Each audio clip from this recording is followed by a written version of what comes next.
Bine v-am găsit, bine v-am regăsit, dragilor din Zodia Capricorn, oriunde v-ați afla. Azi voi face lectura generală pentru următoarea săptămână din august, mai precis perioada cuprinsă între 18 și 24 august.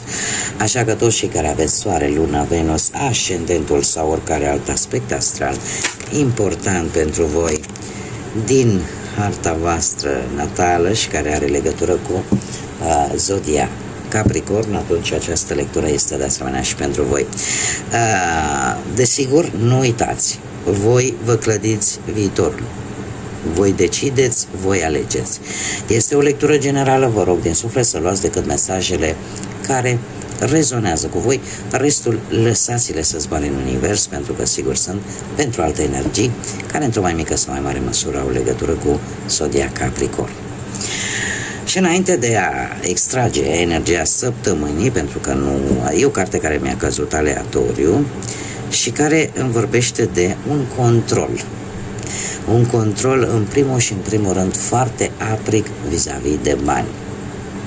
Dar de asemenea avem numărul 44, un număr maestru, care îți spune în felul următor: trebuie să descoperi importanța de a avea un scop în viață, de a te păstra integru și în afară de asta de a ști pentru ce strângi, pentru ce muncești, pentru ce te zbați.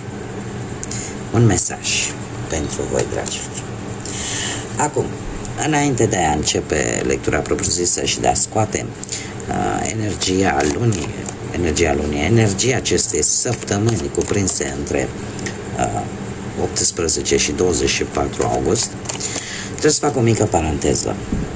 Am avut o doamnă la ultimele lecturi care, în afară de faptul că m-a jignit și mi-a vorbit cum și-a dorit dânsa, eu n-am auzit până acum acest apelativ româncă primitivă, care gândește primitiv. Și am să vă expun pe scurt de unde a ajuns dânsa la această concluzie, pentru simplu fapt că în lectura anterioară de la Capricorn, probabil că era o carte acolo în care preciza acest lucru: dom'le, trebuie să faci un pic de economie, trebuie să te gândești la ziua de mâine, ceva de genul ăsta. Și dânsa s-a simțit foarte atacată și mi-a spus că nu sunt bună de nimic, că habar n-am, că banul e făcut să circule, că ce atâta economie, că banul nu-i trebuie să stea, că nu știu ce. O părere, era părerea dânsei, dar care nu trebuia să mi-o expună mie și să mă jignească pe mine, pentru simplu motiv că în acea lectură informația era cu totul alta. Eu nu judec pe nimeni. Fiecare face ce vrea cu banii lui. Că dacă vrea să-i strângă, că dacă vrea să-i înșire în stânga și în dreapta, e strict problema fiecăruia.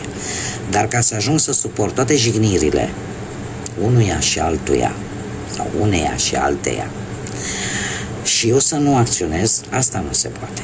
Este un avertisment pe care îl fac pentru viitorii inteligenți care au impresia că eu sunt proastă și ei sunt deștepți și că eu voi accepta toate jignirile astea fără ca ei să nu pățească nimic. Nu sunt genul, dragilor. Atâta timp cât eu vă vorbesc frumos, cât eu mă exprim frumos vis-a-vis de voi, nu voi accepta niciodată în viața asta pe nimeni să mă jignească și de maniera asta publică. Adică nu vă așteptați cam să stau și am să înghit, sau cam să stau decât să șterg mesajul. Fac și lucruri de-astea în funcție de gravitatea faptei, ca să zic așa. Dar există reguli stricte pe care eu le respect aici pe această platformă a YouTube-ului și există și reguli pentru a ne apăra pe noi, creatorii de conținut, de aceste specimene care efectiv își bat joc de munca, de energia pe care noi o consumăm și de simplu fapt că eu, cel puțin, cazul meu, încerc să mă comport cât mai respectuos posibil, cât mai... pentru că o fac că așa sunt eu. Dar pe viitor, ca să se știe, eu nu accept jigniri care întrec cu o anumită măsură. Și probabil că va suporta consecințele. Și cu acest lucru am încheiat. Ca să nu ne stricăm vibrația.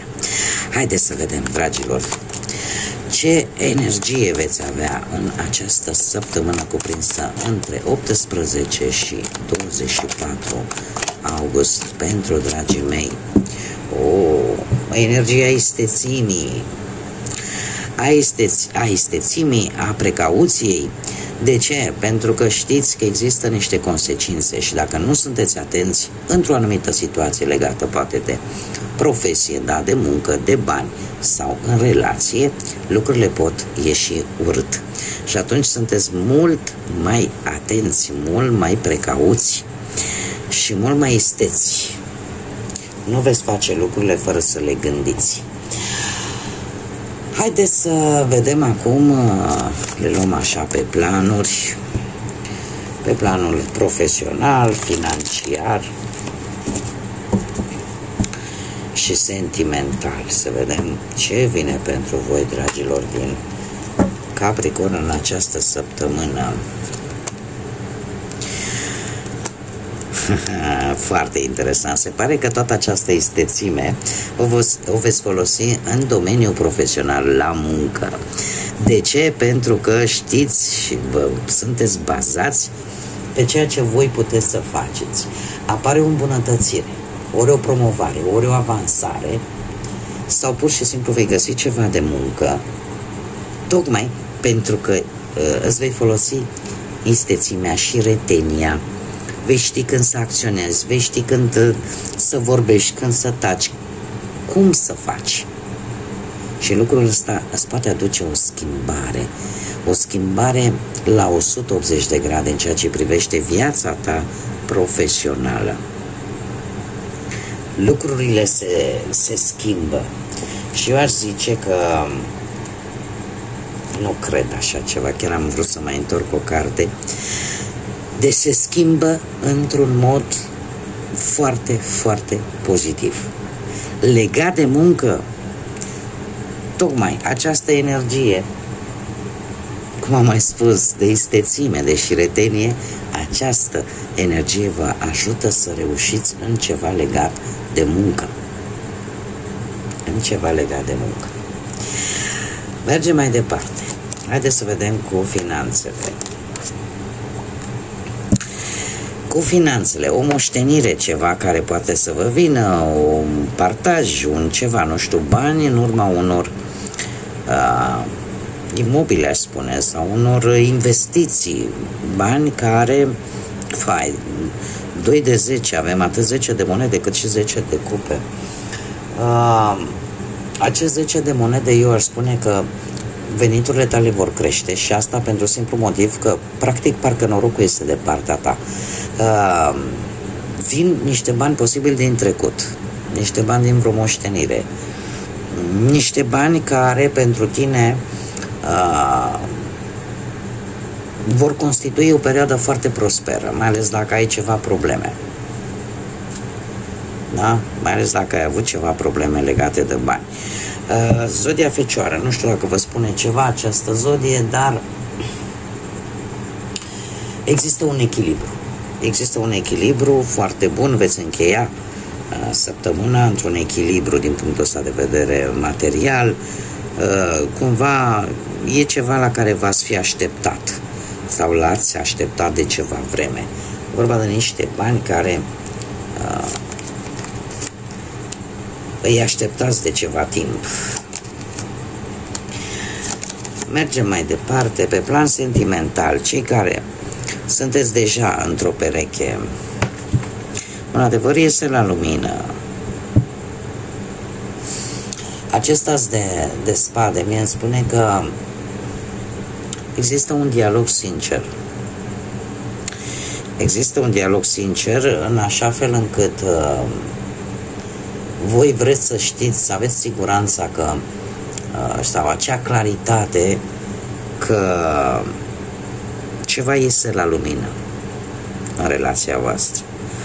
Nu știu dacă zodia Rac vă spune ceva, dar în această săptămână apare un pic tentația de a forța anumite lucruri în relația voastră. Și tocmai acest lucru, graba strică treaba. E adevărat, există un adevăr, voi îl aflați, dar cumva parcă nu mai aveți răbdare și ați vrea să-l discutați, să-l scoateți la lumină. Doar că lucrul ăsta poate crea anumite conflicte în relația voastră. Marea Preoteasă îmi spune că totuși există și, nu știu, există și oarece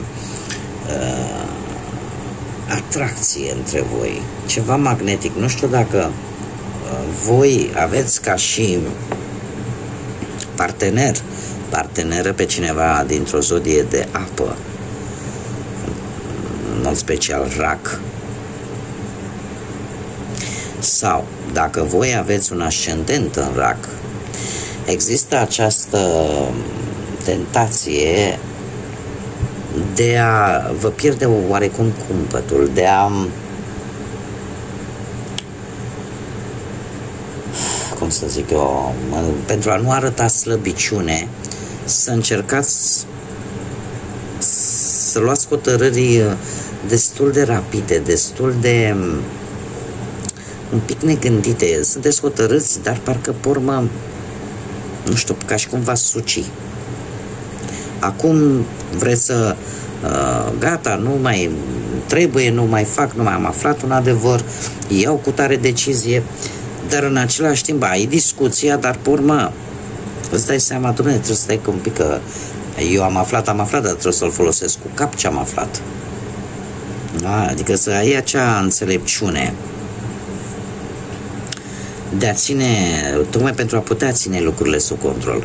Mulți dintre voi or să o facă și o să zică, stai că știu eu cum abordez problema, îmi iau viața în propriile mâini și știu eu cum le aranjez. Cum aranjez lucrurile în așa fel încât să fie bine și atunci, într-adevăr, săptămâna se poate încheia și cu această stare de lasă că știu eu ce fac. Dar aici, într-adevăr, un adevăr incomod iese la suprafață, care de că v-am face să... Și unii dintre voi chiar veți programa o călătorie foarte scurtă într-un mod foarte rapid. Și e posibil ca ceea ce voi aflați să fie legat de o persoană care încearcă cumva să stea ascunsă, sau încearcă să nu iasă în evidență, sau încearcă să aparent să se dea altceva decât este. Și asta poate să fie. Acum, haideți să vedem. Cei singuri, dragilor, voi începe săptămâna un pic blocați. De ce? Pentru că tot amâni o decizie.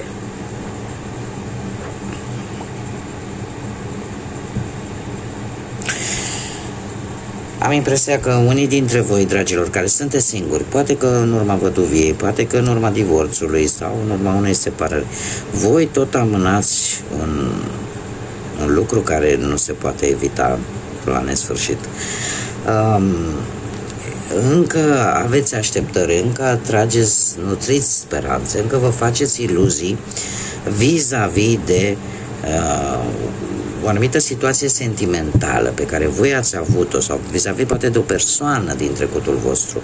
De ce spun acest lucru? Pentru că și săptămâna aceasta, cu acest top de spade, voi trăiți într-o lume care nu are claritate. Nu are claritate. E ceva acolo care trebuie să vă spun că dacă voi nu reparați ce aveți în interior acolo și ce vă rănește, nimeni nu poate repara. Voi trebuie să începeți cu această vindecare. Eu aș zice că sunteți, nu știu dacă va reuși, cei care aveți ascendentul într-o zodie de foc,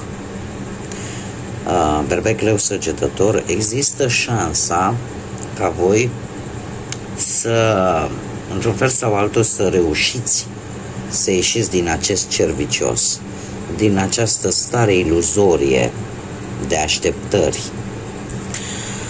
În schimb, cei care poate nu aveți zodii de foc în harta voastră natală, trebuie să vă spun că e posibil ca cineva din jurul vostru să încerce cumva să vă scoată din toată această stare de, cum să spun eu, de cerc negativ în care vă învârtiți. Este cineva care are sentimente față de voi, are sentimente de grijă, de protecție pentru voi și care va încerca să vă scoată din această stare, pentru că voi încă parcă sunteți un pic, ieșiți un pic din realitate, parcă nu vedeți sau nu vreți să vedeți, pentru că și acest blocaj este mai mult un autoblocaj care e mai mult impus de voi, pentru că nu vreți să acceptați o anumită situație care are legătură cu viața voastră sentimentală. Dar acest personaj vă poate ajuta. Iar dacă nu e acest personaj, cum am mai spus, cei care aveți mai ales ascendentul sau Venus într-o zodie de foc, atunci sunt mari șanse ca voi să ieșiți și să vă dați seama că trebuie să priviți către viitor. Haideți să vedem ce mesaj am pentru voi, dragilor din Capricorn, în săptămâna 18-24 august. Un mesaj, te rog. Și avem numărul 30 sau numărul 3. Numărul 3, care ne vorbește de intuiție, de folosirea vocii interioare pentru a-ți da seama de ceva important. Da? Și mai ales pentru cei care se confruntă cu anumite situații care pot implica mai mult de două persoane.